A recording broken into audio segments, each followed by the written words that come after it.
የራሴ የሆነ ሰው ፈልግ። ከዚህ በኋላ ይብቃ።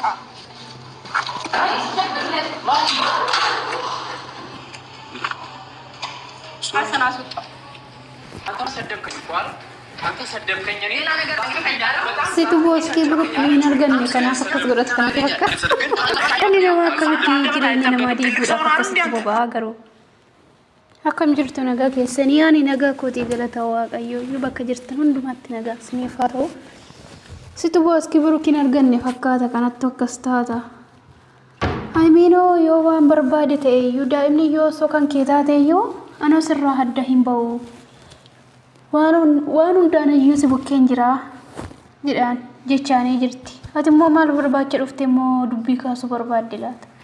Yaadhalum namuma jireenya namaa keessa galee jireenya namaa baxabbatu waaqayyo teessoo dhumsaarra taa'ee haa ilaalu. Gurbaan kun yeroo hundumaa waa'ee Buruukee fi Haayimii odeessa. Yeroo hundumaa utuma jedhu qaqqabe amma. Lookeeshinii argitee fi maayinii haasofsiisuuf waamte. Akka inni itti fiigaa dhufe akka waan Haayimiin achi jirtu Haayimiin argisiistu malee muxxin jedhee qabe ishiin gorsuuf waamte garuu inni nama hubatu iyyuu miti.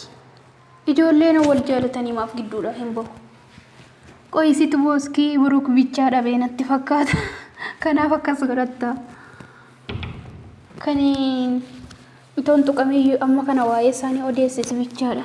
Warri kaan booskii tokkoon keessaa ba'anii jireenya isaanii keessaati. Isaan sichi adda hin baane osoo maaliyyuu ta'e waan iyyuu adda hin baaseen garuu namoonni baay'ee adda baasuudhaaf yaala. Waaqayyo immoo kan walitti tokko jedhe namni iyyuu adda hin baasu. Akkasumaaf odeessa malee. Namni jedhee miti kan adda baane. Yoo waaqayyo carraan keessan tokko miti yoo jedheen bichaadha kan isaan adda ba'an. Kanaan caalatti immoo wanti isaan adda baasu iyyuu hin jiru. Isaan wal jaalataniiru. Onnee qulqulluudhaan wal jaalatu. Ani mee warrumti iyyuu jiraa kun nagumaan qabaniin jedheeme. Ishii bichaadha kan arge. Dubartiin oguutee hin jaalatu maa jireenya isaanii jeeqa. Dhugaadha qoyyoo si dhiisee margita. Eessaa dhufe kun immoo sulumaa ammootiyyuu. Namni tokkicha jireenya qaba jedhanii arginnis ta'u har'a Haayimii boruusa Haayimii viidiyoon isaa hundiyyuu waa'ee Haayimii ishiin eessa jirta iyyuu jettuun osoo waan Buruukee irraa adda ba'u ta'eeti kanaan dura adda ba'u isaan yeroo cikichikii sanadha adda ba'u yaa garuu hundiyyuu waaqayyo hundiyyuu hambisee har'a guyyaa kanaan ga'aniiru yoo wal jaalataniiru yeroo muraasa keessatti immoo cidha isaanii argina malee asii Haayimiin kan kooti Haayimiin maalidha inni jedhu hin jiru nama tokko irratti hin dhiisu jedheera hin argine viidiyoo Buruukeen kaleessa hojjete Haayimiif Buruukeen hojjetan እንደውም ሙጫኔ osuma kan kee ta'e iyyuu ani sirraa addan ba'uu jetteen osoo onnee qulqulluudhaan wal jaalachuu baatanii akkasittiin hire kun immoo dubbii kaasuudha dhufe yeroo duraa tokko sababii iyyuu sanaatiinidha kan Buruukeeti mucaan jechaa ture yoo garuu mootiyootuma Buruukituma dhala namaa ta'e kan hin dogoggorre hin jiru osuma mucaan kan Buruukee ta'e iyyuu Haayimiin irraa addan baatu mucaan guddetti dhala midhaan nyaatti nama hin nyaattu haadhatu guddisaa wanta adda baasu iyyuu hin jiru kun immoo jidduudhaan dhufee Haayimii akkamitti namni gammachuun nama gammachiisuu didee gaddi nama gammachiisa garuu dhugaa ani gammachuun nama na gammachiisa keessumaa immoo ijoolleen kun qormaata baay'ee keessa darbanii har'a as ga'an har'a mootiyyuu kun immoo Buruukeen hin sobaa Buruukeen jaalachaa hin jiru hin sobaatii jirta asinillee maayii waamte gadi baasii jettee waamnaan ati na arrabsitee miteedha sanuusa gaafata amma maal gochiidhaaf dhufe ijoollee adda baasuuf immoo waaqayyo iyyuu adda hin baasiin dubbii isaa yaaduma odeessa malee dhugaadha yoo Buruukeen dhiise qoy jedhee qaqqabee war yeroo duraa bakka isaan deeman hundumaa hin hordofa garuu qaqqabuu hin dandeenye har'a garuu mootiyyuu kunoo dhufeetii as ga'e hundiyyuu ammas immoo isaan addan ba'an siyyuu yaadatani garuu yoo irra baate immoo booskii tokko hin dabartu. Booskii tokkoon gidduu isaaniitii baata. Isheen sin barbaaddu sila dhiistu ati. Jireenya isaanii keessaan baatu. Buruukeen haayimee bichaa jaalata, haayimeen buruukee bichaa jaalatti. Kanaan caalatti yaadaa odeessita malee isaan eessa akkati jirtu iyyuu si yaadatani. Osoo gidduu daftee gidduudha baate yeroo dhiyootti cidha isaanii argina nu ta'u. Maali kun hin jedhee bar. Akkatti inni fiigaa dhufe as jirti jedhee barbaacha.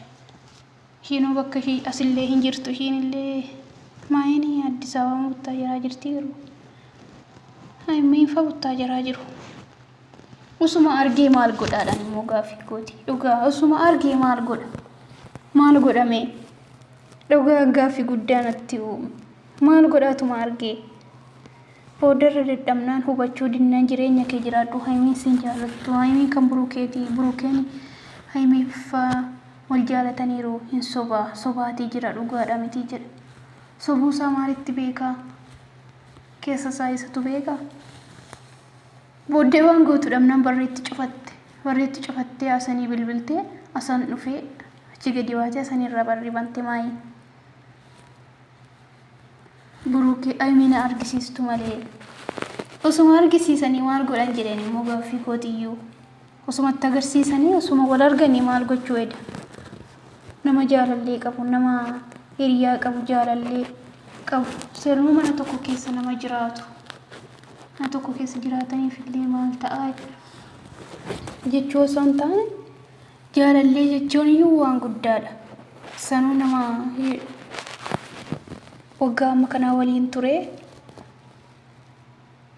asii wal ga'e sobaniitu kennaadhaafi jedha. Kennaan osoo hin taane isaan jalqabaayyuu osoo tokko jedhaniitu waliin as ga'ani.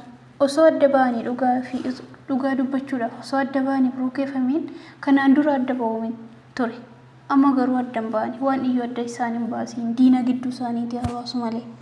Maali dhalli namaan jedhee bar gammachuu namaan jaalatu gadda isaa malee. Eessaa dhufe kun immoo viidiyoon isaa hunduu isa. Isheen garuu dhimma isaan qabdu. Isaanii tuffatanii dhiisanii bira darbaniiru. Garuu inni maqaa isaanii lafa hin qabu. Wanni gidduu keessanii haa baasu. Buruukee Haayimee immoo Waaqayyo bicha diina gidduu keessanii haa baasu. Gurra qabaa gidduu keessanii baasaa gurbaa kanammoo. Safuu dhabbuu.